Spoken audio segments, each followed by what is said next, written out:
15 अगस्त 2022 को 76वें स्वतंत्रता दिवस के लिए सभी को बहुत बहुत बहुत बधाई। सभी लोगों को बहुत बहुत हैप्पी इंडिपेंडेंस डे। ठीक। और इसमें ऐसा है कि आज़ादी जो है हमें पॉलिटिकली तो ब्रिटिशर से मिल गई थी। उसके बाद कई सारी आज़ादियाँ अभी भी बाकी है। आपको आपके एग्ज़ाम से डर की आज़ादी आपको चाहिए। ठीक। आपको जो है एक खुद से डिसीजन लेने की आज़ादी चाहिए। कई लोग जो मार्जिनलाइज सेक्शन है उनको अभी भी सामाजिक आज़ादी चाहिए, सामाजिक न्याय चाहिए। तो कई सारी आज़ादियाँ अभी भी बाकी हैं, तो हमें उसके लिए वर्क करते रहना है। ठीक। तो चलिए इसी के साथ में पॉजिटिव नोट के साथ में चालू कर लेते हैं आज का जो है करंट अफेयर हिंदी इंग्लिश दोनों ही भाषाओं में। टेलीग्राम चैनल जिस पे पीडीएफ मिलेगी उसका लिंक डिस्क्रिप्शन में दे रखा है। पेड कोर्सेज की जानकारी भी यहाँ पे आई बटन में मैंने दे रखी है, उस पर आप क्लिक करके देख सकते हैं। आज के 10 मोस्ट इंपॉर्टेंट टॉपिक हैं, उनको अब हम लोग देखेंगे विस्तार से। सलाइन वाटर लालटेन। देखो अब ये लालटेन है, ये खारा पानी जो होता है ना, समुद्री जो खारा पानी होता है उसमें सॉल्ट कंटेंट ज़्यादा होता है। ठीक। तो उसमें उससे जो है उसका उपयोग करते हुए लालटेन को जलाया जाएगा, रोशनी कर सकेगा। ये बहुत बढ़िया एक इनोवेशन किया गया है। और हमारे जो union minister of state science and technology हैं, उन्होंने भारत का पहला सलाइन वाटर लालटेन जो है अभी चालू किया है, लॉन्च किया है। इससे एलईडी लैंप जो है जल जाती है। मिनिस्टर ने यहाँ पर सागर अन्वेषिका, एक कोस्टल रिसर्च वेसल है, वहाँ पे विजिट किया। और इस वेसल को NIOT national institute of ocean technology चलाता है, चेन्नई में है ये। ठीक। और यही वो जो है इंस्टीट्यूट है, संस्थान है, जो कि भारत का deep ocean mission of India को कार्यान्वित कर रहा है, इम्प्लीमेंट कर रहा है। ठीक। जो सलाइन वाटर लालटेन है, ये ईज ऑफ लिविंग जो है आपका फिशिंग कम्युनिटीज जो भारत के 7500 किलोमीटर, 7516 है टू बी प्रिसाइज किलोमीटर जो लंबा कोस्टल लाइन है, तटीय क्षेत्र है, तो उसमें जो फिशिंग कम्युनिटीज है उनके लिए काफ़ी लाभदायक होने वाला है। और इस एलईडी का नाम क्या है? सलाइन वाटर पावर्ड रोशनी एलईडी। ठीक। और ये मोदी जी की या फिर गवर्नमेंट ऑफ इंडिया की जो एक स्कीम है उजाला स्कीम में आप लोग को याद होगा, शायद भूल भी गए हो, कि एलईडी जो है बल्ब इसमें बांटे गए थे और कई सारे कम पैसे में। ठीक। तो उसी स्कीम को ये और ज़्यादा प्रमोट भी करेगा। रोशनी एलईडी फर्स्ट सलाइन वाटर लालटेन है, ये ध्यान रखना। और जितेंद्र जी ने यहाँ पर तिरंगा फहराया, और हर घर तिरंगा के साथ साथ उन्होंने कहा कि हर जहाज तिरंगा। ठीक। तो अच्छी बात है। अगला टॉपिक है रामसार साइट्स। और भारत ने देखिए 49 साइटें थी, फिर 5 जोड़ के 54 कर ली थी, फिर उसके बाद 10 जोड़ी 64 हो गई, और ये अभी पिछले महीने ही हुआ है सारा काम। और उसके बाद 11 जोड़ के अब 75 हो गई। तो मतलब जब भारत के 75 स्वतंत्रता दिवस जब हमारे कंप्लीट हो रहे थे, 75 साल, तब हमारे पास 75 Ramsar site wetland of international importance भी जुड़ गई हैं। ठीक। 11 अब जो है भारत में 75 रामसार साइट हैं। 13,26,677 हेक्टेयर जो है भारत के पूरा जो एरिया है उसका कवर करते हैं। और अब अगर देखो तो तमिलनाडु के पास सबसे ज़्यादा 14 जो है रामसार साइट्स हो गई हैं। ठीक। और यूपी के पास उसके बाद 10 हो गई हैं। ठीक। ध्यान रखना 10 हो गई। अभी जो 11 जोड़ी गई इसमें 4 तमिलनाडु की हैं, 3 ओडिशा की हैं, 2 जम्मू एंड कश्मीर की हैं, एक महाराष्ट्र और मध्य प्रदेश की हैं। ठीक है। भारत जो है आपका रामसार कन्वेंशन, ईरान में जो एक जगह है रामसार, 1971 में इस कन्वेंशन को भारत ने 1 फरवरी 1982 को साइन किया था। ठीक। जिस दिन ये कन्वेंशन इफेक्ट में आया था उस दिन थी 2 फरवरी, और इसीलिए हर साल 2 फरवरी को वर्ल्ड वेटलैंड डे भी मनाया जाता है, आर्द्रभूमि जो है दिवस भी मनाया जाता है अंतर्राष्ट्रीय लेवल का। ठीक। तो ये सारी बातें, और बाकी फिर वहीं बताया गया कि 2013 तक खाली 26 थी और 75 हो गई हैं, ये चीज़ है। अगला टॉपिक है प्राइमरी एग्रीकल्चरल कोऑपरेटिव सोसाइटीज़। जब मैं कल आप लोग को ये पढ़ा रहा था कि यहाँ पर जो सहकारिता मंत्री हैं अमित शाह जी, ये एक रूरल एरियाज़ में जो भी कोऑपरेटिव सोसाइटीज़ हैं उनका एक नेशनल लेवल पे, राष्ट्रीय लेवल पे जो है एक सम्मेलन न्यू दिल्ली में जो है संबोधित वो कर रहे थे, आपका लीड कर रहे थे। ठीक। तो उन्होंने फिर वहाँ पे, मैंने उस समय ये भी बताया था कि प्राइमरी एग्रीकल्चर क्रेडिट सोसाइटीज़ सबसे ज़्यादा ग्रामीण क्षेत्रों में एग्रीकल्चर के लिए सबसे नज़दीकी, सबसे गरीब, सबसे नज़दीक जो है गरीब कृषक, और सबसे नज़दीकी उनके पास अगर कोई इंस्टीट्यूशनल क्रेडिट देने वाली कोई संस्था है, ठीक है, यानी कि संस्थागत कोई अगर ऋण देने वाली कोई एक संस्था है तो वो प्राइमरी एग्रीकल्चर क्रेडिट सोसाइटीज़ हैं। ये वैसे ही है जैसे कि जब गाँव में जब किसी को कुछ चिकित्सा से संबंधित जाना होता है तो सबसे पहले कहाँ जाता है, प्राइमरी हेल्थ सेंटर जाता है, ठीक, क्योंकि वो सबसे करीब है। और जब जितने भी सरकारी है तो जितने गरीब लोग हैं सब वहीं जाते हैं। तो उसी प्रकार से primary agriculture credit society is very important, ये मैंने कल बताया भी था और इससे संबंधित यूपीएससी क्वेश्चन पूछ भी चुका है, ठीक। अभी रिसेंटली इसने शायद पिछले साल 2021 या 2022 वाले प्रीलिम्स में पूछा है, 2021 वाले में शायद, तो यहाँ पर है। अब इन्होंने ये कहा है कि जो पैक्स हैं यानी कि प्राइमरी एग्रीकल्चरल क्रेडिट सोसाइटीज़, प्राथमिक कृषक जो है कृषि प्राथमिक कृषि ऋण जो सोसाइटीज़ हैं, ये कई सारी सिख हैं, मतलब अभी बीमार हैं, डिफंक्ट हो गई, रुक गई हैं, जो भी है, तो उनको फिर से बढ़ाना है, ऐसा अभी बोला गया है, ठीक। 2 लाख नए पैक्स भी बनाए जाएंगे, ऐसा भी मंत्री जी ने कहा है। अगला टॉपिक है स्माइल या मुस्कुराओ, या फिर इसका आप जो है फुल फॉर्म जरूर पढ़ लेना, support for marginalised individuals for livelihood and enterprise, ठीक, सपोर्ट फॉर मार्जिनलाइज्ड इंडिविजुअल, ठीक है, जो सीमांत व्यक्ति हैं, जो हाशिए पे हैं, उनके आजीविका और उद्यम के लिए एक इनिशिएटिव चलाया गया है, स्माइल। किस मंत्रालय ने चलाया है, ministry of social justice and empowerment, यानी कि सामाजिक न्याय और अधिकारिता मंत्रालय ने इसको चलाया है। बेसिक आसान भाषा में बताऊं तो जो इसका मेन उद्देश्य है, बेगरी या जो भिखारी वाली जो एक स्थिति होती है कि भीख मांगते हैं जो लोग, तो किसी भी व्यक्ति को बेगर या भीख ना मांगना पड़े, ठीक, उनको जो है कुछ आजीविका दिया जाए, कुछ उद्यम खुलवाया जाए, साथ ही साथ उनका पूरा पुनर्वास, पूरा रिहैबिलिटेशन कराया जाए, उसी के लिए ये स्कीम है स्माइल। आसान भाषा में ये चीज़ ध्यान रखिएगा, ठीक। और इसको जो है 100 करोड़ रुपया इन्होंने दिया 2025-26 तक, इसमें लगाया जाएगा। एक्ट ऑफ बेगिंग को जो है इसमें रोकना है, उनका रिहेबिलिटेशन भी करना है और बेगिंग फ्री बनाना है म्यूनिसिपल, टाउन, सिटीज़, इन सबको, ठीक है। तो ये सारी चीज़ याद रखिएगा। अगला टॉपिक है स्वास्तिक। स्वास्तिक का निशान जो है, देखिए हिंदू में जो यूज़ किया जाता है, हिंदुज़म में, जैनिज़्म में भी और बुद्धिज़्म में भी, तो वो इस तरीके का है जिसमें बीच में डॉट है, ठीक है, बीच में डॉट है। तो ये इसका अलग मतलब है। यहाँ पर क्या है कि जो नाज़ी लोग थे हिटलर के टाइम पे, नाज़ी जो उनकी पार्टी थी, जो कि यहूदी ज्यूज़ के विरोधी काम करते थे, ज्यूज़ का जो है नरसंहार भी उन्होंने किया था, नफरत, तो उन लोगों ने भी इस जो है स्वास्तिक के निशान को अपनाया था, वो भी यूज़ करते थे। लेकिन ये स्वास्तिक हमारे वाले स्वास्तिक से बिल्कुल अलग है और उद्देश्य भी अलग है। वो कोई उठा के वो सिंबल सेम यूज़ करने लग जाए, इसका मतलब ये थोड़ा ना कि सारा कुछ सभी लोग वैसे ही करते हैं। तो ये ध्यान रखिएगा। इस पर डिबेट खैर अभी भी फिर से चालू हो गई है। तो मेन चीज़ जो है वो इंट्रोडक्शन मैंने आपको यहाँ पे बता दिया है।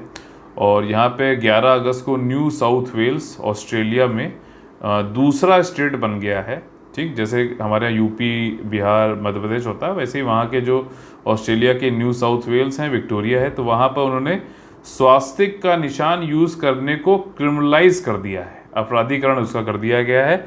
और फिर भी एक छूट ये है कि जो लोग हिंदू हैं, जैन हैं, बुद्धिस्ट हैं, वो धार्मिक पर्पस, एजुकेशनल पर्पस के लिए स्वास्तिक का निशान यूज़ कर सकते हैं। इसके अलावा इन कम्युनिटीज़ के अलावा और कोई इसका उपयोग नहीं कर सकता है। अपराधीकरण मतलब अपराध माना जाएगा, समझ रहे हो। तो ये चीज़ है। स्वास्तिक का एक सभ्यतागत स्थिति है, ठीक। ये वर्ड स्वास्तिक संस्कृत का है।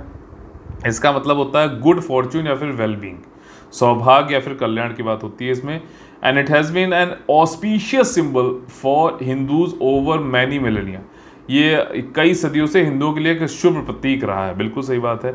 और काला वाला स्वास्तिक जो है वो हमारा नहीं, वो नाजीज का है। स्वास्तिक जो इंडियंस यूज़ करते हैं वो रेड या फिर येलो कलर में होता है और ये घूमा हुआ नहीं होता दाहिने side, and has dots at each corner, ठीक। और ये डॉट जो होते हैं ना, जो हमारे यहाँ 4 वेद हैं, ठीक, ऋग्वेद, यजुर्वेद, सामवेद और अथर्ववेद, उनको डिनोट करता है, ठीक है। चाइनीज़ मांझा, देखो इंडिपेंडेंस डे में क्या होता है, न्यू दिल्ली में जो है पतंग उड़ाई जाती है काफ़ी ज़्यादा, लेकिन वहाँ पे जो एक मांझा यूज़ किया जाता है वो चाइना से आता है, ऐसा बोला जा रहा है। उसमें ये मोनो फिलामेंट यूज़ करते हैं, जो फिशिंग लाइंस जो मछुआरे यूज़ करते हैं ना जाल वाल बनाने में, तो वो वाला मांझा जो है, वो वाला धागा एक समझ लो एक तरीके से, उसको चाइना से इंडिया में आके उस पर जो है शीशा वीशा चढ़ाकर महीन करके उड़ाया जाता है।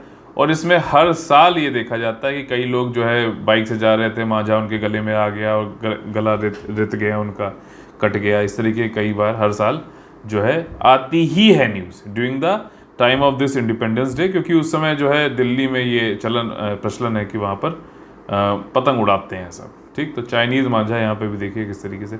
अब इसमें ये भी कह सकते हैं भाई तुम डिमांड मत लाओ, चाइनीज़ मांझा मत यूज़ करो, ठीक है, या पतंग उड़ाओ तो ऐसा धागा यूज़ करो कि किसी गले में कट फंसे तो वो गला ना कटे, धागा टूट जाए। ठीक, तो ये चीज़ कर सकते हैं। सोशल मीडिया, आप देखिए क्या है कि गवर्नमेंट ने कहा है, जो भी सोशल मीडिया वाले लोग हैं, कि आप एक कमेटी बनाई, हम एक कमेटी बना रहे हैं जो कि जो पब्लिक के द्वारा कोई भी जो ग्रीवांसेस शिकायतें होंगी तो वो कमेटी के पास जाएंगी और कमेटी फिर उस पर आपसे बात करके उसका जो है उसका सलूशन निकालेगा। ठीक, जो भी मतलब सही होगा उसको देखेगा, मॉडरेशन करेगा। सोशल मीडिया जो हाउसेस हैं, फेसबुक, इंस्टाग्राम और ये ट्विटर और पब्लिक के बीच में, ऐसा गवर्नमेंट ने कहा है।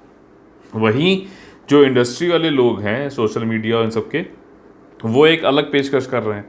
वो ये कह रहे हैं कि हम एक सेल्फ रेगुलेटरी बॉडी बना देते हैं। मतलब हम, जैसे क्या है कि मान लीजिए गवर्नमेंट हमें कह रहा है कि हम एक कमेटी बना रहे हैं, वो फिर देख रेख, मॉनिटरिंग ये सब कुछ करेगा, अनुसरण करेगा।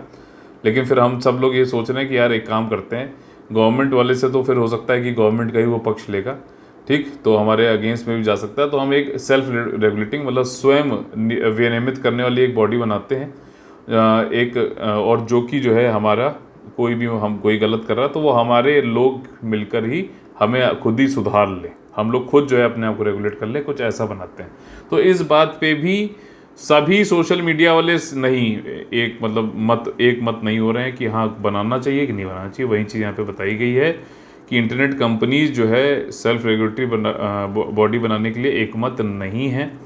ठीक, और ये क्या है, सोशल मीडिया यूज़र्स अगर कोई कंप्लेंट करते हैं तो उससे जो है निपटेगा, उसको एड्रेस करेगा, और ये एक तरीके का ऑल्टरनेटिव होगा, विकल्प होगा गवर्नमेंट के द्वारा बनाए जाने वाली कमेटी, ग्रीवांस एपेलेट कमेटी से जो है डिफरेंट होगा। ठीक, यही चीज़ यहाँ पर बताई गई है। और social media company IAMAI, internet and mobile association of India के साथ में मिलकर इंडस्ट्री बॉडी है, ये सेल्फ रेगुलेटरी मैकेनिज्म के ऊपर काम कर रही है। ठीक, दैट्स द थिंग जो यहाँ पे बताइए। अच्छा, सरकार की तरफ से कौन सा मंत्रालय है? Ministry of electronics and information technology. अगला टॉपिक है drought in Uttar Pradesh and Jharkhand. भैया सूखा पड़ा हुआ है। सूखा पड़ने का देखो एक चीज़ होता है, लॉन्ग पीरियड एवरेज होता है। ठीक, लॉन्ग पीरियड एवरेज 35 साल का लगभग होता है। ठीक, ये फिगर कम ज़्यादा भी हो सकती है, लेकिन 35 साल का ये होता है, जिसमें कि हर साल मान लीजिए मानसून के टाइम पर कितनी बारिश हुई अलग अलग क्षेत्रों में। यहाँ पे उत्तर प्रदेश और झारखंड की बात हो रही, तो यहाँ पे देख लेते हैं। तो हर साल जो बारिश हुई उसका एक एवरेज निकाल लिया। ठीक, एवरेज निकाल के इस बार का चेक किया कि भैया कितनी बारिश हुई उसी टाइम ड्यूरेशन में।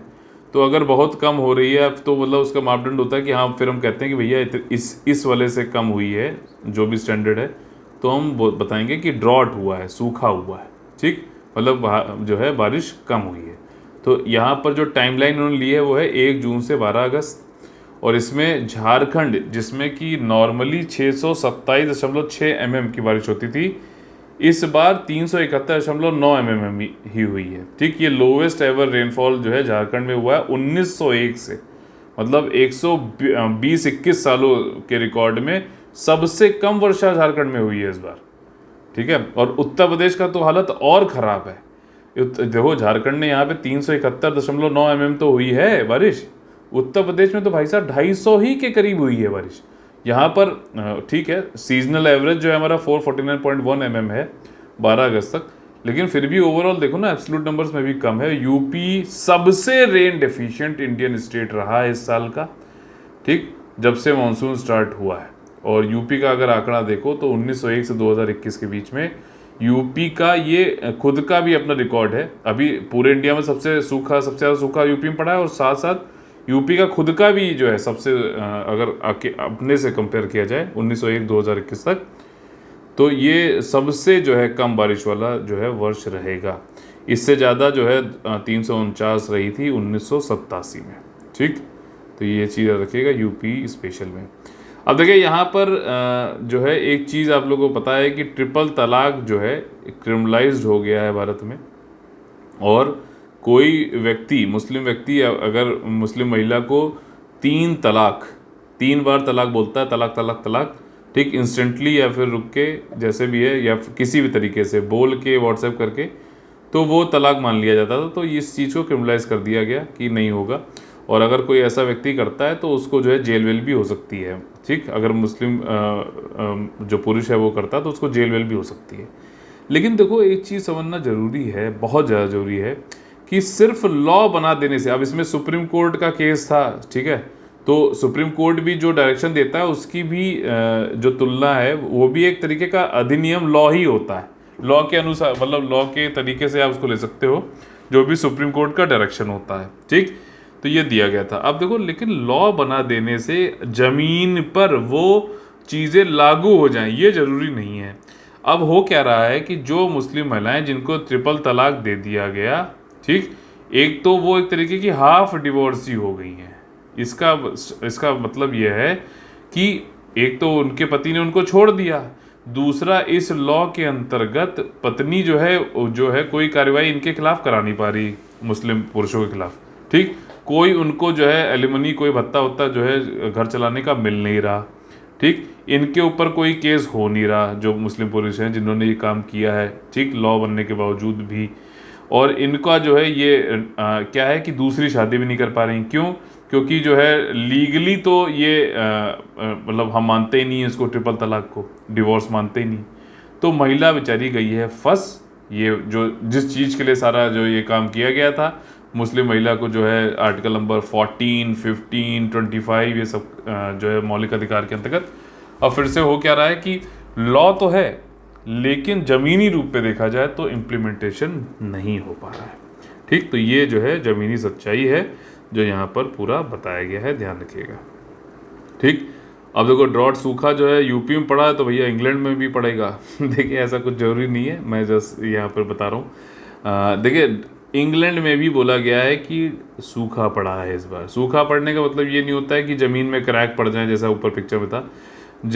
सूखा पड़ने का मतलब यह है कि जो लॉन्ग पीरियड एवरेज है वर्षा का किसी टाइम पर 6 साल के, उस टाइम पर जो है वर्षा कम होना एक लेवल के नीचे। तो मोर और लेस यही डेफिनेशन रहती है हर जगह। तो यूके में भी ऐसा ही है, इंग्लैंड में इस बार ड्रॉट आया है। और जब देखिए वहाँ पर सिस्टमेटिक है सब कुछ। जब ड्रॉट आता है तो वहाँ पे कुछ वाटर कंपनीज होती हैं, वो ड्रॉट प्लान बनाती हैं। ठीक, और ड्रॉट प्लान में जो है ये बताया जाएगा कि रिस्ट्रिक्शंस होती हैं कि भैया पानी नहीं उपयोग कर सकते, मतलब इससे ज़्यादा नहीं उपयोग कर सकते। ठीक, कुछ रिस्ट्रिक्शन होगी कि भैया हॉर्स 5 पे बैन लगा दिया जाता है, डिमांड जो है वाटर की कम करी जाती है। ठीक है, और फिर ये जो प्लान बनाए जाते हैं उनको बढ़िया से इम्प्लीमेंट कराता है। तो ये वाटर कंपनीज का काम होता है। ठीक, साथ ही साथ जो वाटर है और लोगों को रिस्ट्रिक्ट भी करो, और साथ ही साथ एक्विफर, रिजर्वॉयर्स, रिवर से जो है वाटर की अवेलेबिलिटी को भी इंश्योर करो, ये भी कोशिश की जाती है। ठीक, तो देखिए यहाँ पर जो है आपको पेड कोर्सेज नज़र आ रहे होंगे। 2023 का जो है पूरा कंप्लीट प्रीलिम्स का मेंस का जो है कोर्स है, और लिंक मैंने यहाँ पे बटन पे दे रखा है, किस तरीके से हमारा पेड ग्रुप चलता है, क्या स्ट्रेटजी है, सारी कुछ। ठीक, अब देखिए 15 अगस्त को क्या है कि हमारा जो स्वतंत्रता दिवस है उस पर डिस्काउंट मैं कर रहा हूँ 1000 रुपये का। ठीक, ये सिर्फ आज के लिए ही अवेलेबल है। जो 5000 रुपये इनिशियल आप पेमेंट करके जो है 2023 वाला जुड़ना चाहते हो अगर, तो आज के दिन पे आपको सिर्फ 4000 रुपये ही देना पड़ेगा। ठीक, तो ये सिर्फ आज के लिए है अगर कोई ज्वाइन करता है तो। ठीक, इसके अलावा जो है बाकी हमारे जो पेड कोर्सेज हैं उनकी बड़ी मिनिमल सी फीस है। तो आप मेंस आंसर राइटिंग करनी हो, ठीक, 2023 वाले में सब कुछ है, mains answer writing, current affair, doubt discussion, daily study plan, ठीक है, प्रीलिम्स और मेंस दोनों है। 15 महीने का करीबन कोर्स है, तो वो उसमें सब कुछ रहता है। उसके अलावा मान लीजिए सिर्फ आपको डेली मेंस आंसर राइटिंग का ही लेना है, current affair plus doubt discussion लेना है, या फिर सिर्फ डाउट डिस्कशन का भी लेना है, तो फिर आपको अलग से ज्वाइन करना पड़ेगा। ठीक, और ये पेमेंट डिटेल्स हैं। फिर भी आपको कोई डाउट होता है 9650347272 पे आप हमसे बात कर सकते हैं। और आज का मोटिवेशनल कोट है, वो है कि जो मिला उसमें ही खुश रहता हूँ, जो मिला उसमें ही खुश रहता हूँ, मेरी उंगलियां मुझे सिखाती हैं दुनिया में एक समान कोई नहीं। ठीक, चलिए मिलते हैं अगली वीडियो में, तब तक के लिए आप लोग से लेते हैं अलविदा। जय जय Bharat, all the very best, Vande Vande Mataram.